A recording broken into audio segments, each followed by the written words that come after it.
আসসালামু আলাইকুম দর্শক বন্ধুরা, সবাই কেমন আছেন? আশা করি সবাই ভালো আছেন। আসলে আমি ভালো নাই। বিশেষ করে আমি একটা কথা বলি আপনাদের, সেটা হচ্ছে আমাদের বৃষ্টিতে হচ্ছে ঘরবাড়ি সব ভেসে গেছে। আমার শ্বশুর বাড়ি আসলে ভিডিও করার কথা মনে ছিল না, পানি শুকাই গেছে এতক্ষণে, বুঝছেন? মানে তারপরেও যেটুকু কাদো আছে ওইটুকু আপনাদের দেখাই। মানে হাঁটা যায় না, মানে রাস্তা দিয়ে এইখান দিয়ে যে হেঁটে যাব এই পরিস্থিতি নাই। মানে এমন একটা অবস্থা আপনাদের দেখালে আপনারা বুঝবেন। আসলে আর কি করতেছি না, আসলে বৃষ্টি হলে পরে বারান্দার এত পর্যন্ত পানি হয়। মানে আমাদের ঘরের মানে এই পাশে মানে বাহিরে যাওয়া যায় না, এমন একটা অবস্থা। বুঝতে পারতেছেন কতটা ফকিন্নি আমরা। যাই হোক দর্শক বন্ধুরা, আপনাদের দেখাই, আপনারা দেখেন। এই যে দেখেন, এই দিক দিয়ে মানে স্যান্ডেল ভেসে ওইখানে চলে গেছে। মানে এই দিক দিয়ে মানে শুধু পানি হয়, বুঝছেন? পানি ভরে যায়। আসলে পানির জন্য এখান দিয়ে হাঁটা যায় না। আর এখানে দেখেন ক্যাদো, এত ক্যাদো, মানে এখান দিয়ে হেঁটে যে রাস্তার উপর যাব ওই মানে সমর্থটা নেই। এই পর্যন্ত পানি হয় দেখেন। এই যে বারান্দার এই পর্যন্ত পানি হয়। তারপরেও হচ্ছে কি করব বলেন? কিছু তো করার নাই, পানি আসলে তো আর কিছু করার নাই, আর বন্যা হলে পরে তো ভেসে যায়। যাই হোক দেখেন। তো দর্শক বন্ধুরা, আপনাদের তো দেখালাম, আপনারা তো দেখলেন। আসলে কি বলবো, বৃষ্টি একটু আগেই থামছে, আর এদিকে তো প্রচুর পানি আসে। পানি আপনাদের দেখাবো। আর শান্ত আছি, কাজে যায় নাই, ওই দিক দিয়ে বেড়াচ্ছে। মানে শুধু বেড়ায় আর কি। আমাকে নিয়ে যে কোথাও বেড়াতে যাবে সেটা যায় না। যাই হোক দর্শক বন্ধুরা, আমি এখন এখানে আছি। এটা হচ্ছে আমাদের ঘরের দরজার পর্দা। এটা হচ্ছে আমাদের ঘরের দরজা।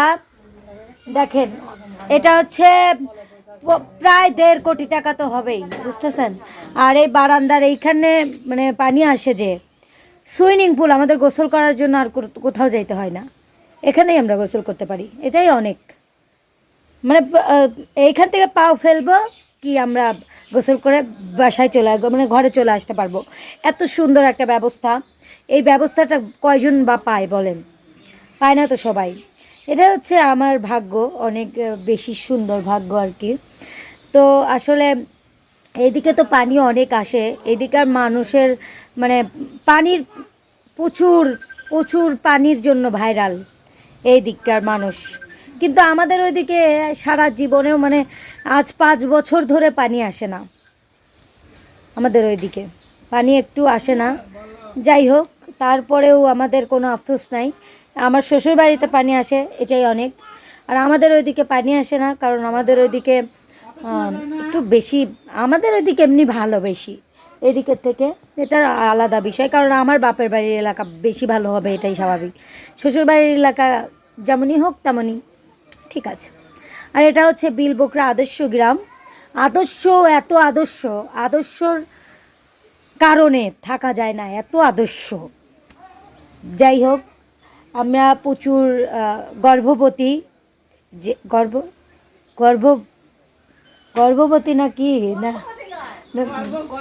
গর্ব করি ও সরি। যাই হোক, ভুল বলতেই পারি।